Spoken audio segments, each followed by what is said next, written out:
Falconers know their own birds very well. They take much time each day to care for them.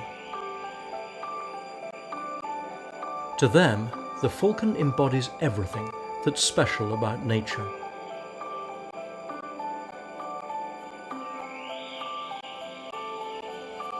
Likewise, falconers care about their prey species. They watch them in the wild and understand them and their habits as well as their falcons. In Britain, these prey species have been vital to the sport of falconry for hundreds of years.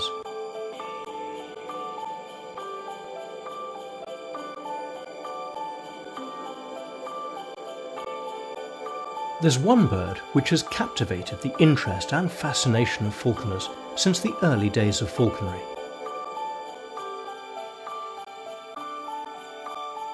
The grey partridge.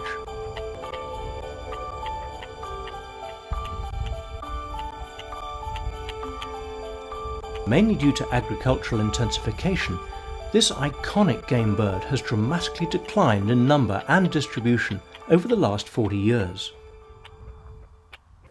I've been flying grey partridges since 1978-79 with peregrines in this beautiful area of West Yorkshire, and the grey partridge population has declined quite dramatically in that period of time. Unfortunately, the grey partridge, whilst it's one of the few indigenous game birds in this country and it's exceptionally beautiful, it hasn't reacted well to modern farming methods. Unfortunately, the way that the farming's changed, the grey partridges has suffered. Hopefully, with new sort of conservation techniques and our greater knowledge of the game bird, we can start to look to the future, and hopefully the future will be brighter. To help halt this decline, the British Falconers Club has dedicated its efforts to do everything they can to help restore the numbers of this much-loved species throughout the British countryside. The British Falconers Club has therefore joined forces with the Game and Wildlife Conservation Trust, the GWCT, which is the world authority in grey partridge management and conservation.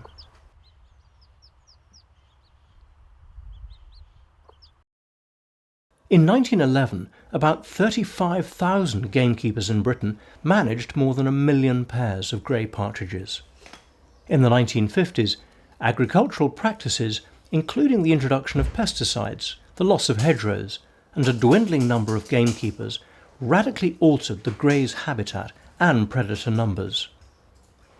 This resulted in an 86% decline in partridge numbers over the last 40 years to just 70,000 today, possibly even less. For falconers, an easy way to help partridges is to offer additional food to spring pairs by providing feed hoppers. These have been shown by the GWCT to also help songbirds, such as the yellowhammer, to get through periods when food is in short supply. However, to restore partridge numbers, food hoppers alone are like a drop in the ocean. Most importantly, the bird's habitat needs to be restored alongside professional predation management. What most people seem to forget is that suitable habitat needs to be provided all year round, as grey partridges are resident birds. Hence, providing overwinter cover to protect the coveys from raptors is as important as nesting and foraging cover, so that parent birds can take their chicks to find the essential insect food they need for survival during the first few weeks of life. Henry Robinson, a farmer and keen falconer, lives in an area where the grey partridge has nearly become locally extinct. As he feels equally passionate about his falcons as he does about grey partridge, he asked GWCT expert Peter Thompson to advise him on how to restore partridges back onto his ground. Looking at that hedge over there, any hedge where you've got that pale base along the bottom, it means you've got plenty of good dead grass. Put one there, and if there are any partridges knocking around, it's very often that'll keep them to staying. They've found a good food source, they'll pair up, and as I say, there's about 20 metres from a hopper is about where they'll nest. Right. Which is amazing. Well, and these are lovely, you know, this is perfect for them. It's nice, tucked in underneath this, so that's fine. Putting out Ideally parent-reared coveys in the autumn, positioned around the estate next door to this good cover, and then the following season, if they try and breed, that's great. If you get barren pairs, ones that haven't bred at all, then you can actually foster on young partridge onto those, and they'll accept them very, very readily, and their chances of survival are excellent.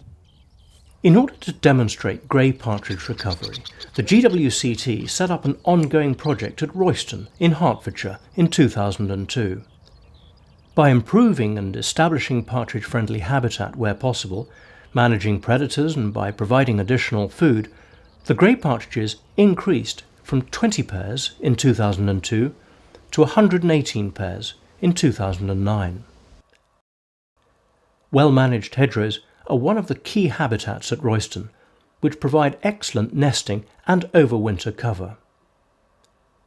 Another key habitat are the specially established beetle banks alongside foraging strips to increase the number and availability of insects for partridge chicks to eat.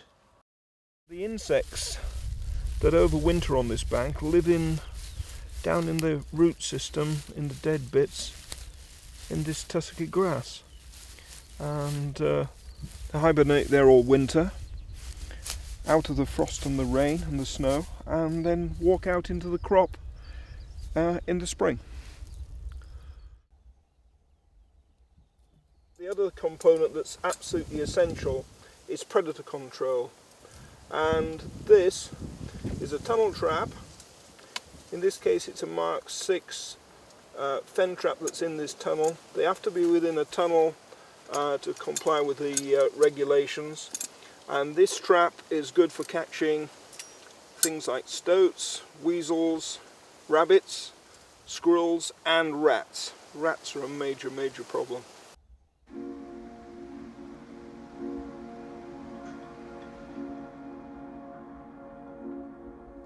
The results of a 4-year research programme undertaken by the GWCT has shown that where local populations have gone extinct, the best way to re-establish them is to release autumn coveys. This should be followed by fostering juveniles to those pairs that fail to produce their own chicks and are therefore barren.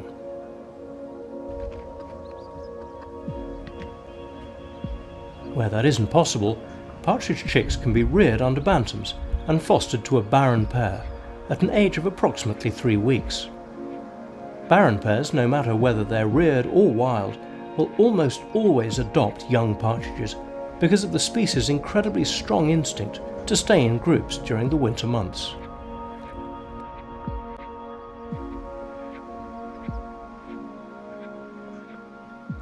However, partridges should only be released where suitable habitat has been restored beforehand and where predator management is in place.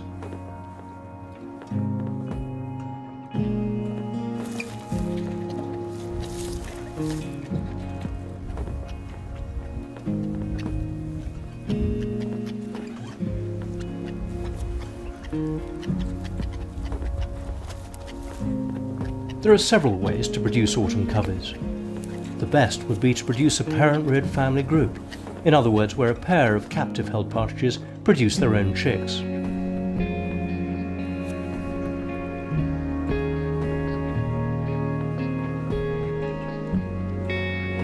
Grey partridge declines can be reversed. The GWCT has shown that by re-establishing habitat, providing food and managing predator numbers, that this iconic bird can once again be abundant in our countryside.